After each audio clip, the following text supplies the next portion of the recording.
Okay, you starting? Okay. Bismillah, alhamdulillah, wassalamu ala rasulillah. Rabbi shrah li sadri wa yassir li amri wahlul 'uqdatan min lisani yafqahu qawli. Brothers and sisters, friends, respected elders and youngsters, thank you guys all for coming. I really appreciate your time, and let's just get straight into it. Again, here's our Instagram in case you didn't know, up.msa, so just follow that. If you're in middle school, think back to your elementary school. And if you're in high school, think back to your middle school. I want you guys to think about that weird kid in your class, you know? That weird kid you guys used to have. He was like, let's not point any fingers right now, but he was a little weird, you know? He would ask some weird questions. He was fine, like mentally he was healthy, but there was just something off about him. Now, let's give this weird kid a name. What should we call him? Yasser. Okay. It can't be the name of someone at the school. Seymour. What?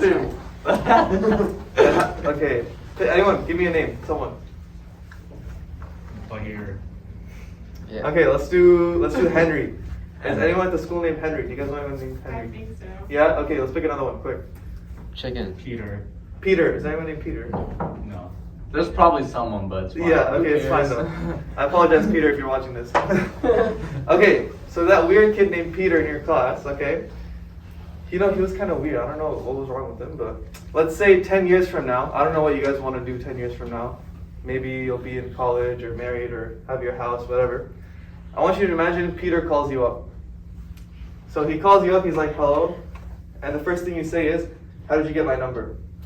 And he says, don't worry about that. We should meet up. We should catch up, you know? Let's see how we're doing. So you say, okay, fine. What's the worst that could happen? So you and Peter, you go to a Starbucks, and you get some coffee, you sit down, and the first thing Peter asks you is, what if the universe is a simulation? Now at this point, you're regretting showing up to this thing, because he's obviously not changed from when you knew him before. Now, there's two ways that you can approach this question. So Peter just asked you the question, is the universe a simulation? Now, you can either spend the next 5 hours trying to prove to him why it's not, or you could simply ask him, do you have any evidence to suggest that it is a simulation? So which option do you think is the most rational way to go? Should you spend 5 hours trying to prove why the world is real, or simply ask him, do you have any evidence to prove that it's not? I think most of us would pick the second option. Now, why would we pick the second option? The reason is because the fact that this world is real is a self-evident truth. Okay? Now, this is an important word. A self-evident truth. And we all believe in these truths. So, let me give you guys a few examples of self-evident truths. So, can you guys see back there, by the way, if I write? Can you guys see? Okay. So one could be the uniformity of nature. The fact that there's a pattern, you know? There's a bit of a pattern in nature, you know? Things happen. Gravity works. These types of things. It's kind of a self-evident truth. We have things like causality, the law of causality. Everything has a cause. We have things like the reality of the past. How do you guys know you walked into this room? What if time started 1 minute ago and those are just memories in your head? Can you guys prove that you actually walked in the room? The only thing you know is that you remember doing it, but those memories could have been implanted. So the past is a self-evident truth. And then you have the validity of our reasoning. Humans are rational. We can reason, we can take evidence, and we can derive conclusions. We have things like the existence of other minds, right? How many of you guys have performed a brain surgery? Probably none of you. So how do you know that the other humans around you actually have brains? Your older sister could be a cyborg. She's not. But she could be. There is a chance. So the existence of other minds is a self-evident truth. The existence of the external world, the fact that things are real, that is also a self-evident truth. So in our lives, we have these things called self-evident truths. Now, how does something qualify as a self-evident truth? Well, there's 4 criteria. If it fulfills these 4 criteria, it qualifies as a self-evident truth. Now, it's important to note that if someone challenges this, right? If someone comes up to you and says, what if no one else has a brain and only you and I have a brain? Someone could say that if they wanted to. But if someone challenges one of these, they need to present evidence, What evidence do you have that Zahir doesn't have a brain? It's a bit easy to prove, but it's fine. What evidence do you have that the world is fake? What evidence do you have that things don't have a cause? The person who challenges these needs to bring some proof. Now, the 4 criteria for knowing if something is self-evident is if it's universal. Universal simply means that it's cross-cultural. So the idea that other minds exist, that's not something only Muslims believe in. That's something Christians believe in, Jews believe in, atheists believe in, Hindus believe in. So the fact that, the past is real, that's not particular to one group of people. A lot of people throughout time, most people probably, almost everyone, believes that the past is real. So the existence of the past, the existence of other minds, this is something which is universal. It's cross-cultural. The second criteria is that it's untaught. No one taught you that the past is real. Did your parents ever sit you down and say, okay, look, everything that has happened up till this point, it actually happened? They've never said that. They've never sat you down and said, trust me, I have a brain. They never said that. That's just something we learn. It's just something we know. But it's not based on information transfer. None of these things were told to you by other people, except for me, like right now. But up till this point, no one has sat you down and said, hey, look, everyone, you see all those humans, they have brains. You're going to be like, well, obviously. No one had to tell you that, right? The third is that they have to be natural. All of these things, and when I say natural, I mean that your brain automatically kind of adopts these things. So as a baby, as you grow up, you go to elementary school, you go to middle school, as you grow and you mature, these things naturally develop in your brain. You know that the past happened. Yesterday happened. No one had to tell you that. It just did. You guys woke up this morning. No one told you that you woke up this morning. You just did. And you believe that that's something that happened. So all of these things are natural, meaning we believe in them naturally. And finally, it must be intuitive. Intuitive simply means that it's the easiest and simplest interpretation of the world. So to say that nothing is real, it actually raises more problems than it solves. So all of these things are intuitive. So if something fulfills these 4 criteria, it qualifies as a self-evident truth. Now, why am I going over this? The reason why is because today I'm going to argue that belief in God is a self-evident truth. Because I think a lot of the times people like to say that atheism is the default position and you have to prove to me that God exists. And usually I fall for this trap. I'm like, okay, we have the Kalam argument, fine-tuning, this, that. But if you actually think about it, if a belief in God is a self-evident truth, then the person who is challenging it is the one who needs to bring the evidence. Because the burden of proof, there's a lot of talk about the burden of proof.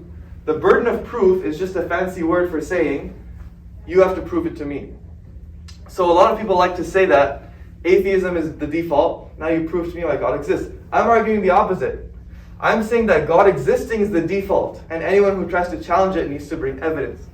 Now, in order for the existence of God to be a self-evident truth, it has to fulfill these 4 criteria. So let's just go through and see, does believing in God fulfill these 4 criteria? Because if it does, it qualifies as a self-evident truth.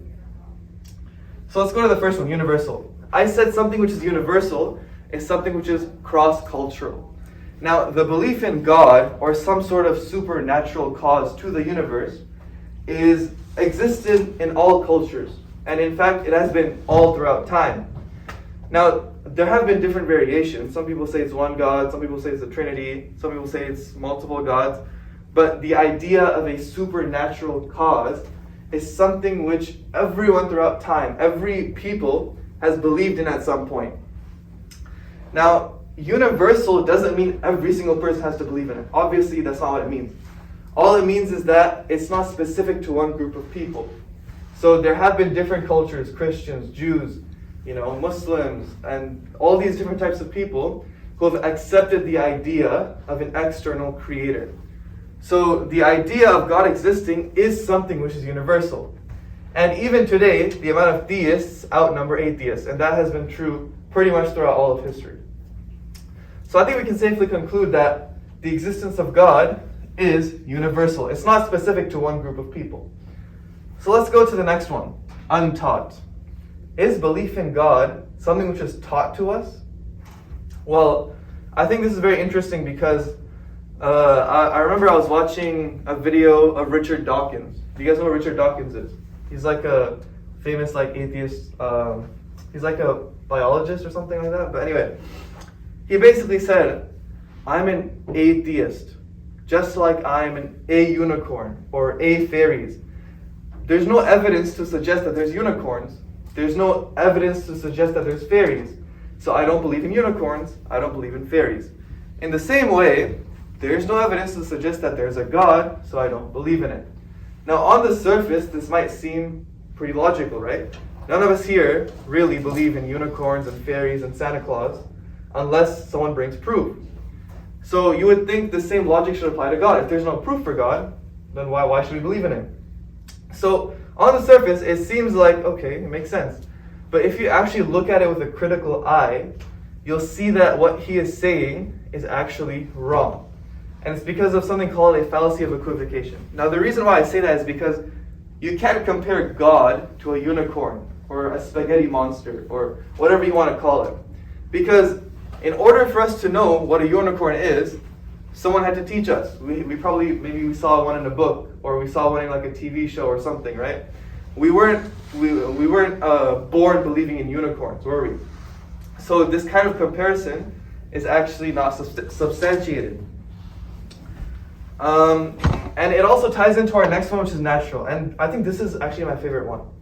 Because we as Muslims believe in something known as the fitrah. Okay? So the fitrah, let me write it. The fitrah is something we believe every person is born with. We believe that every person is born believing in God. And every person is born, some scholars say, with an objective morality. They know what's right and wrong. Like, I think we all can agree that killing innocent people is wrong. That's something which is ingrained in us when we are born. Now, this fitrah, I know sometimes, you might hear sometimes, if someone converts to Islam, we might call them a revert, not a convert. So when I heard that, I was like, revert? So they left and came back? How does that work? The reason why it works is because we believe that everyone was born with this fitrah, this innate disposition to believing in God. Now, over time, as the baby grows, it's influenced by his parents, his society, his friends, and over time, the fitrah gets clouded. It gets clouded, and that's how you have these different religions and worldviews. Now, is this just something I'm making up, or is there any evidence for this? And this is where it gets interesting. Scientists have proved that children are born believing in God. It's a scientific fact. There have been many studies done on this, where they study young children who are born, and they found that believing in God is something which is natural. It's something which every human is born with. If you took a few atheist children and you put them on a desert island, they would grow up believing in God. That's just the way the human works. And I'll give you one name. There's many studies, but if you want to look it up, just look up Justin Barrett. Justin Barrett. He's written many books on this where he studies young children, and he has found that through his research that believing in God is something which is within all of us. It's something that we are born with. So a belief in God is untaught and it is natural. That leaves us with the last one, which is intuitive. The belief in a creator or a God is the most intuitive explanation for the world. Right? I mean, it's the most easiest to kind of understand. Now, just because something is intuitive doesn't make it true. Because you could say like, we intuitively believe in some things. That doesn't mean it's true. But in order for us to go against our intuition, evidence is required. Proof is required. So just to summarize, we went over self-evident truths. Here are some examples of them. And there are 4 criteria to basically qualify as a self-evident truth. It has to be universal, meaning it's cross-cultural. Belief in God or some sort of creator is cross-cultural, and it has been throughout all of time. It needs to be untaught and natural. Belief in God is something which is natural within us. Every person is born believing in God. This is scientifically proven. You guys can look it up. Just look up Justin Barrett and you'll see the books he's written on this. And he actually mentions the fitrah, by the way. Justin Barrett, he literally mentions the fitrah, and he says there is scientific evidence to prove that babies are born believing in a higher creator, in a supernatural creator. And finally, it is intuitive, meaning it is the easiest and simplest explanation for reality. So belief in God is a self-evident truth. If someone challenges a self-evident truth, whether it's any one of these, like the existence of other minds or the belief in God, they need to provide proof for that. So this assumption that atheism is the default is actually a false assumption. Theism is actually the default. Now I fall into this trap all the time, because atheists are like, prove to me why God exists, and then I start rambling. But the right move would actually be to ask, do you have any proof against it? Because as we've discovered today, belief in God is a self-evident truth, and there's proof which is required to pull us away from these truths. Now, today's meeting is called faith, or Iman, as we say in Arabic. So let's talk a bit about faith, because I think it's a very interesting topic. Now, I think there is a presupposition. A presupposition just means assumption. There is a presupposition that religious people, including Muslims, have faith, which is true. We do have faith. The Quran says, الَّذِينَ يُؤْمِنُونَ بِالْغَيْبِ, those who believe in the unseen. So yeah, we do have faith. But what they fail to realize is that everyone has faith. Absolutely everyone has faith. So this idea that,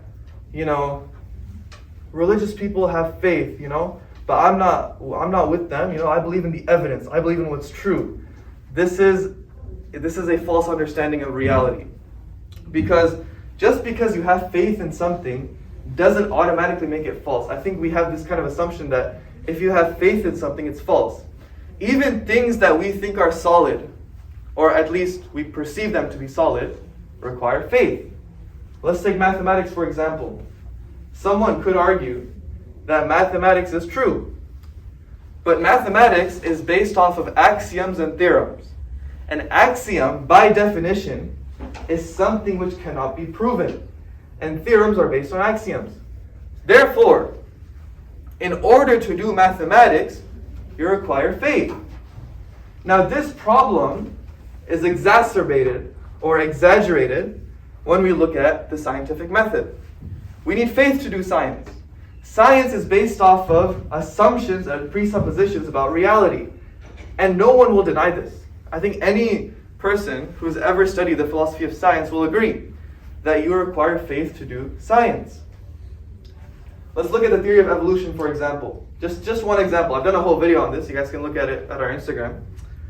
But the theory of evolution, for example, atheists or even secularists or something make it seem like the theory of evolution, for example, is something which is absolutely true and must be believed in by anyone who is intelligent. Now, okay, fine, you have DNA, you have RNA, you have fossil records, but based on that data, you are making an inference. And that inference is a leap of faith. What story are you creating with the fossils that you have? And is that the only story that can be created? I mean, these are valid questions. So, we do have faith. Everyone has faith. Scientists have faith. Mathematicians have faith. Everyone has faith. So this idea that you Muslims base your life on faith, and me, the atheist, base my life on the evidence. No. This is a caricatured understanding, a philosophically fallacious understanding of reality. And it's actually a disgrace to science, actually, to kind of suggest this. And the thing is, I was talking to one of my friends in math the other day, and I asked him, what are you? You're atheist, agnostic, like what do you identify as? He's like, oh, my family's not religious. We just do math. We just do math. I didn't say anything. I just told him, come to the MSA meeting. Because as we've discovered today, everyone has faith in something. Now, the thing is, we take leaps of faith every single day. We do. It's a fact. But that doesn't stop us from believing in those things. People are certain about things which can be philosophically scrutinized. We make these inferences every day. It's called inference to the best explanation. So let me give you guys one example. I used this during my fine-tuning speech, but imagine you have a dog, right? Now in the morning before you go to school, you put some food in the dog bowl for the dog, and you go to school. Then when you come home in the evening, you see the dog bowl is empty and there's crumbs around the dog bowl. Now, what is the inference to the best explanation for this series of observations? What do you guys think? The dog ate the food. The dog ate the food. That is the inference to the best explanation. Now, we can be hyper-skeptical about that if we want to. We could say, actually, hold on a second.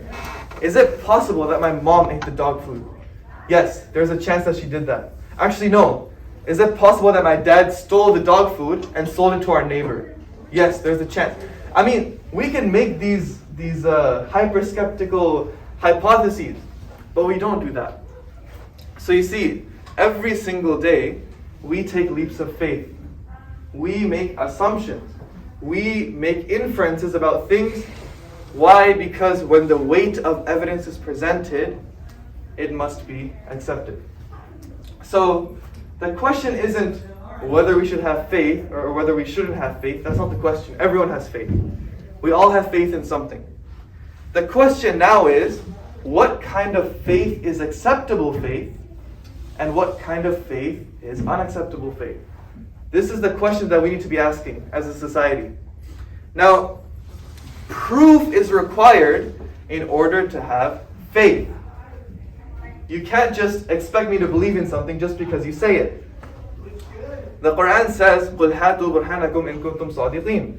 Bring your evidence if you are truthful. Truth and evidence are at the heart of Islamic inquiry. And evidence is required in order for us to believe in something. And we can deduce that God exists. We can figure it out with induction, deduction, abduction. There are different ways for arriving at a conclusion. Now, people say, yeah, that's fine, but it requires a leap of faith for me to believe in God because I can't see Him or anything. But the thing is, we take leaps of faith every day. So why is it that you're hesitating here? Why is it that you'll easily take a leap of faith for science and math and logic, but when it comes to God, you draw the line? What reasoning are you using? What kind of double standard is this?